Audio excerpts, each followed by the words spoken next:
अस्सलाम वालेकुम दोस्तों। आज Sindh high court Sukkur bench में दारुल अमान सक्खर में पनाह लेने वाली एक लड़की इज़्ज़त मशहूरी की जानिब से दायर दरख्वास्त पर समाअत हुई थी। समाअत से कबल पटिशनर लड़की जो थी इज़्ज़त मशहूरी, उसने मीडिया के नुमाइंदों से बात करते हुए इंचार्ज दारुल अमान सक्खर पर संगीन नोयत के इल्ज़ामात लगाए हैं। लड़की का कहना था कि जो भी दारुल अमान में मौजूद लड़की है वो अगर जो इंचार्ज की बात नहीं मानती तो उसका खाना पीना बंद कर दिया जाता है, उसे हब्से भेजा में रखा जाता है, उस पर तशद्दुद किया जाता है। लड़की ने क्या इल्ज़ामात लगाए हैं, हम आपको उस लड़की की ज़ुबानी सुनवाते हैं। हमको मारना नाम इज्जत है, मैं सकरदारों नाम से रही हूँ, मुझे हाल हो रहा है। और मैडम शम्मा ने मेरे घर वालों से बात कर दी है, वहाँ से रिश्वत ली है। मैडम शम्मा मुझे कह रही है जोर से यहाँ से निकल दो, मैं नहीं निकल रही थी। मैडम शम्मा कह रही है मैं तुझे चाबी का दे रही हूँ और उसके बाद यहाँ से भाग जाओ। मैं क्यों यहाँ से दारुल अमान से भाग जाऊँ? हम और मुझे कहती है इनको लड़कियाँ पे बात नहीं कर, इसका मतलब ये तो नहीं है जो मैं घर से निकलती हूँ कोई लड़की यार के पीछे निकले। हम यहाँ पे अपनी मजबूरी के लिए आए ना, तो हमारे साथ ऐसे इंसाफ क्यों नहीं हो रहा है? जज साहब को सबको अपील है मेरी, यही सिंध वाले जो भी जज है, मैडम शम्मा को यहाँ से बदली कर दे। शम्मा मैडम हमारे साथ बहुत 9 महीने मुझे हो गए है दारुल अमान से, और मैडम शम्मा एक लड़की आजाद हो गई थी।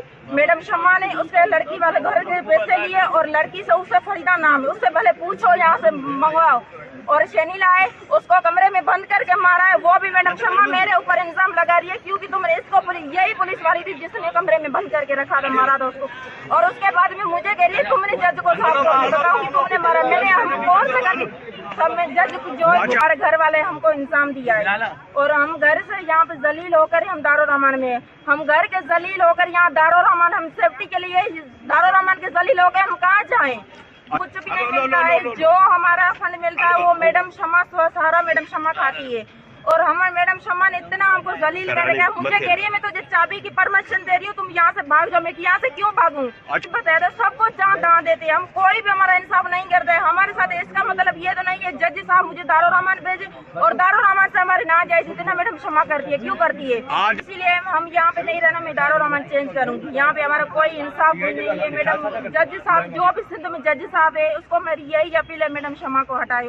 मैडम शम्मा जिस मैडम को कुर्सी दिया वो मैडम शम्मा कुर्सी के लायक नहीं है, और काम सारा दारुल अमान हम करते हैं। वो जो साइमा सीमा है दोनों बहनों है, और उसको तनख्वाहवारी उसको देती है, जैसे हम कह दिए वैसे वो भी कह दिए ना। हमारे साथ ऐसा क्यों हो रहा है? जज साहब पता कोई कुछ भी नहीं करता है, सेशन कोर्ट वाला जज आता है उसको हम कुछ बोलते हैं वो भी कुछ हमारा नहीं करता है। हमारे साथ मैडम ऐसा क्यों कर रही है? हमको इंसाफ कर मैडम, यहाँ से बस मैडम बदली हो जाए। मैडम शम्मा हमारे साथ बहुत नाजायजी कर जी, जिस तरह आपने जो दारुल अमान में रहायश पसीर लड़की थी, पनाह लेने वाली लड़की इज़्ज़त मशहूरी, उसकी जानिब से जो लगाए गए इल्ज़ामात थे वो सुने। समाअत के बाद जो दारुल अमान सक्खर की इंचार्ज हैं मैडम शम्मा, उन्होंने मीडिया के नुमाइंदों से बात की। उन्होंने इन तमाम तर इल्ज़ामात की तरदीद करते हुए कहा कि ये तमाम इल्ज़ामात मनगढ़ंत और बेबुनियाद हैं। लड़की की दिमागी हालत बेहतर नहीं है, उसके जो लड़की के साथ है वो हमदर्दी का इजहार कर रही हैं। मैडम शम्मा ने क्या कहा, आइए आपको हम सुनाते हैं।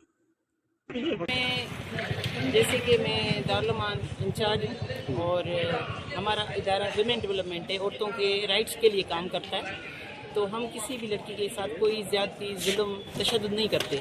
हम उनको अपनी यानी कि बच्चों की तरह रखते हैं, और ये जो भी इल्ज़ामात लगे वो बिल्कुल ही बेबुनियाद इल्ज़ाम है, इसमें कोई सदाकत नहीं है। और वहाँ पे CCTV कैमरा लगी हुई है, पुलिस वाली सिक्योरिटी है मौजूद, हर महीने विजिट होता है जज का, लेडीज़ जज का, डिस्ट्रिक्ट सेशन जज का। तो ऐसी कोई भी कंप्लेन रजिस्टर नहीं हुई।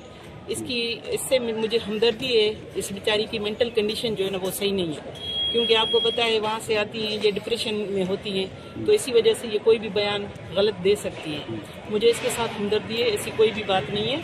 बाकी ये जो भी इल्ज़ामात इसने लगाए हैं वो बिल्कुल ही दारुल अमान की इंचार्ज की तरदीद हो या जो पनाह लेने वाली लड़की थी उसके इल्ज़ामात, अगर देखा जाए तो दारुल अमान सक्खर से बहुत से किस्से, बहुत सी कहानियाँ मंसूब कर दी गई हैं, बहुत सी हकीकतें भी यहाँ से आश्कार हुई हैं।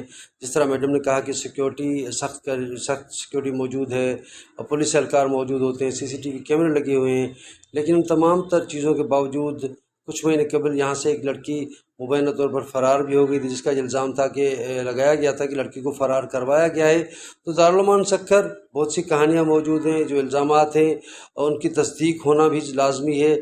ججز وہاں پہ جاتے ہیں، دیگر لوگ جاتے ہیں، مختلف این جی اوز جاتی ہیں، تو جو لڑکیوں کی جانب سے جو الزامات لگائے گئے ہیں ان کی بھی چھان بین ہونا ضروری ہے، تحقیقات ہونا لازمی ہے، اور جو انچارج کے لیے دماغی حالت تو وہاں پہ سائیکٹرسٹ کو بھی تعینات کیا جائے، تاکہ جو لڑکیاں، جو اپنوں کی ستائی ہوئی لڑکیاں اپنوں کے مظالم سے تنگ ہو کر جو پناہ لینے کے لیے یہاں پر خواتین پہنچتی ہیں، لڑکیاں پہنچتی ہیں، ان کا بہتر علاج بھی ہو سکے۔